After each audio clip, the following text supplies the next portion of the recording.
Hi folks, the Filipina P here. And today I'm gonna take a break from all the heavy topics and just have some fun with this one. But before I get a million ridiculous comments saying, P hates foreigners and why is she being so mean? Let me state the obvious for any sarcastically challenged viewers. The following is just comedy. Obviously, no Filipino wants to annoy her own partner. The Philippines is perfectly capable of doing that all on its own. But let's say for some diabolical reason, you want to prove to your foreign partner that it's not always more fun in the Philippines. Well, in that case, I've perfected 8 techniques that are guaranteed to make him blow his top. For those with high blood pressure, viewing discretion is advised.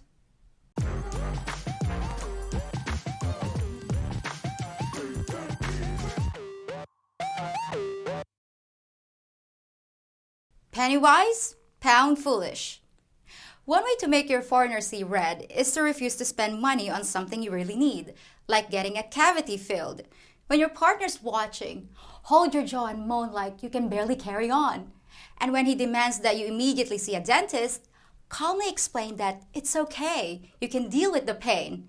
It's more important to save the money right now. But then, to really ignite his fuse, turn around and make a big show of getting your mom a 6-pack of Red Horse and a couple of lottery tickets with a little bit of money that was left over from your paycheck, after helping your dad buy a rooster for the upcoming cockfight. When your foreigner calms down enough to regain the power of speech and gives you the inevitable lecture about priorities, it's the perfect time to mention that your little brother needs braces. There's something fishy going on here. First, wait till your foreigner is taking a nap, then visit the local wet market to purchase a large quantity of buwad or dried fish. Second, return home and close all the outer windows and doors to restrict airflow. Make sure to keep the door to your partner's sleeping quarters firmly closed to avoid premature detection. Third, after the air inside the house is warm and still, carefully open each bag of fish, allowing the gas in the bags to mix freely with the once breathable air. Fourth, lay the fish on plates while you're waiting to fry them in order to increase the exposed surface area and maximize the stink coefficient. Fifth, slowly fry each fish, returning it to the plate from whence it came. Let the cooked fish sit for a bit till the air becomes fully saturated. Many foreigners have described the resulting aroma as being more offensive than human excrement. And in a 2016 experiment, foreigners actually preferred the smell of steaming cow poo over the smell of dried fish, 86% of the time. Finally, take a finished sample of your culinary masterpiece. Open the door to your foreigner's sleeping area. Gently wake him up. And with the most innocent look you can muster, tell him you've cooked something special he'll never forget. As your foreigner begins gagging, explain how the odor actually makes your mouth water and jam a big chunk of scales and bones into your mouth, crunching it loudly. Remind him again of the enticing aroma and insist that he try it by waving a piece in his direction. But here's the critical part of the process. It's essential that you do not admit you did it on purpose, or he may seek revenge with something called Limburger cheese. Yes, the Westerners have their own arsenal of culinary weapons, and the best way to avoid their use is to claim total ignorance of your own offense, without making it sound too fishy. But I must end with a warning. The dried fish routine should only be used in cases where extreme agitation is required. For foreign nostrils, the smell has a half-life of 6 months, which will render the dwelling uninhabitable during that period. Think wisely, my friends. The paper chase. When your foreigner's out of the house, replace the toilet paper with a good old Filipino bucket system. Who needs a roll of messy paper when you've got a trusty pail and scooper? Now, for those of you who don't know what this method is, let's just say that the job of the paper is now filled by your hands, and together with the water from the bucket, you can wash away the residue. Foreigners aren't very fond of this system, since it requires, shall we say, getting your hands dirty. So you might think that when he gets back, he's gonna be less than enthusiastic when he sees what you've done and refuse to even try it. But here's where you can use the foreigner's training against him. You see, many foreigners have been taught to be culturally sensitive, causing them to accept things that they'd normally never agree to. So all you have to do is say, why is your culture better than mine? And stubbornly insist that you do it the Filipino way, which also has the benefit of saving money.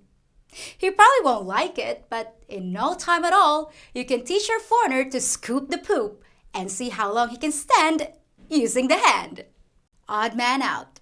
Anytime you and your foreign partner are hanging out with some of your Filipino friends, make sure to use English for all the boring topics, then switch to a local dialect for all the juicy stuff. His radar will pick up the shift in the tone of the conversation, and he'll try in vain to pick out the few Filipino words he thinks he understands. It'll drive him crazy. When discussing John, the boring neighbor guy, make sure you do it in English so your partner understands every word you say as you describe how dull John is, how he never has any interesting gossip to spill, and that he's not particularly good looking either. But once you mention Brad, the cute new expat guy, switch gears into Bisaya, like this. I bumped into that guy Brad yesterday, and the very first thing he said was, "Hi guapa, basta na ako'y nawong, na akay kalingkuran." Then when your friends are gone and he asks what you were talking about, and he will, just say you forgot, but keep giggling for no reason for the next several hours. Hey, if Hillary can bleach bit her memory, why can't you? I need that. If you want to take off your foreigner, try this one. Works every time. Beg him to take you to a nice restaurant that serves Western food, and when you get there, spend at least half an hour looking at all the great stuff on the menu. Show interest in some of the adventurous-sounding food, and ask him lots of questions like, "What's filet mignon?" and "Do you think I'd like Brussels sprouts?" But when the waitress appears, just order a bowl of rice. Don't even put anything on it. No soy sauce, no shrimp paste, nothing. Just a pile of white rice. And every time you take a bite, keep saying, as though it's the best thing you ever tasted. And be sure to comment how the white rice in this place is so much better than the white rice in that last place. When he asks for the 10th time what the difference could possibly be, just look at him and say, if you were Filipino, you wouldn't have to ask. Thanks so much for taking me to a place with such exceptional food. There's no time like the present, unless it's the future. When you and your foreigner are invited to a party or gathering, wait until it's about an hour before the scheduled starting time. Then just sit there like you're daydreaming and watch your foreigner keep glancing nervously at the time. You'll see him start to get visibly anxious until he finally mutters something about being late. Just look at him calmly and explain that, no, you're not late. And if you arrive at the party right now, you'd be the only ones there. Instead of hurrying to get ready, just keep going to the closet and pulling out one outfit after another, finding fault with each one. Then sit in front of the mirror, playing with your hair and hardly making any progress. Even though we explain the way we do things here in the Philippines when it comes to showing up on time, your foreigner won't be able to help himself, and he'll probably start pacing back and forth. It's just the way they're wired, as if being late to an appointment was a serious felony, or maybe even a capital offense. When it looks like you're finally finished getting ready, keep walking back to the mirror to check some invisible defect that no one but you can see. Then pick up your handbag, but realize you've misplaced your phone. And when you find your phone, announce that you've misplaced your handbag. Drag this face out as long as you can, and measure how long it takes before he explodes in a rant about what a stupid culture it is, where people agree on a time that no one intends to abide by. As a twist, and for a healthy dose of the "I told you so," follow his advice and hurry out the door, so that when you arrive, you find out that, surprise, you're the only ones there. For an advanced move, while waiting for everyone else to show up, stick him next to the old lady hosting the party, the one with uncontrollable flatulence and a gift for telling long-winded stories. That'll be the very last time he complains about arriving late. She said, what? The next time you tell your foreigner a story about what happened to a few of your friends, make sure to switch all the he's and she's. For some reason, foreigners don't have the ability to figure out what we mean, and they're really picky about using the right pronouns so they can follow the story. Also, Make sure never to use people's actual names because that makes it too specific and it's easy for them to figure things out. And we can't have that.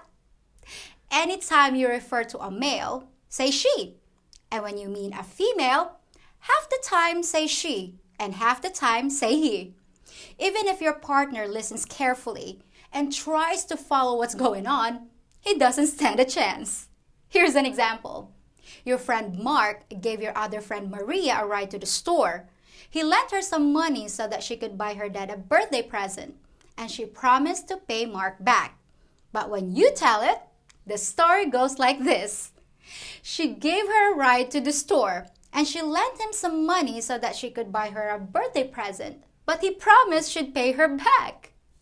When your foreigner gets a quizzical look in his face, just pretend you don't understand what his problem is and explain that any Filipino would get it, so why can't he? Would you like tape with that? Now everyone knows that when you order takeout from a Filipino restaurant, you're in for quite a battle before you can defeat all the packaging surrounding the food. For some reason, when food is sent out for delivery, it's protected more than a Filipino child on a motorbike in heavy traffic. Boxes are often taped completely shut and then tied with cord that requires a hacksaw and a blowtorch to remove. Drinks aren't just capped with a lid. They're often vacuum sealed with a layer of plastic, which you can either try to peel off, resulting in sticky soda getting everywhere, or you have to pierce the plastic with a straw that never seems to be included in the bag. Now that's enough to get a hungry foreigner's blood boiling already.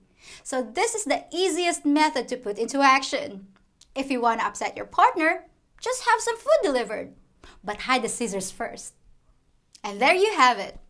8 ways to make sure your foreign partner doesn't have another boring day here in the Philippines. In case you couldn't tell, I was actually poking fun at my own culture, which can sometimes be difficult for you foreigners to deal with, but at other times, it can be funny or even charming. Join me again on Tuesday for a total change of gears. Till then, have a good weekend, folks! Well, since I usually do a funny ending after a serious video, I thought I'd do a serious ending after a funny video. And today I want to make sure that everyone's aware of the record-breaking exchange rates of the US dollar and other currencies like the euro compared to the Philippine peso. Today, the dollar hit an all-time high of 57.31 pesos, making it a very attractive time to convert some currency if you're needing to do that anytime soon.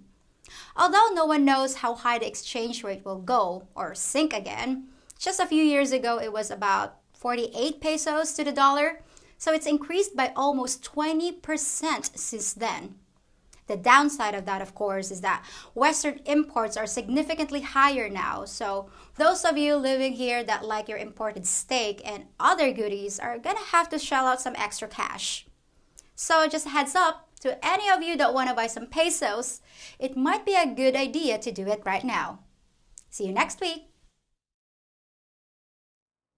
If you think about it, I'm nothing like Cleopatra.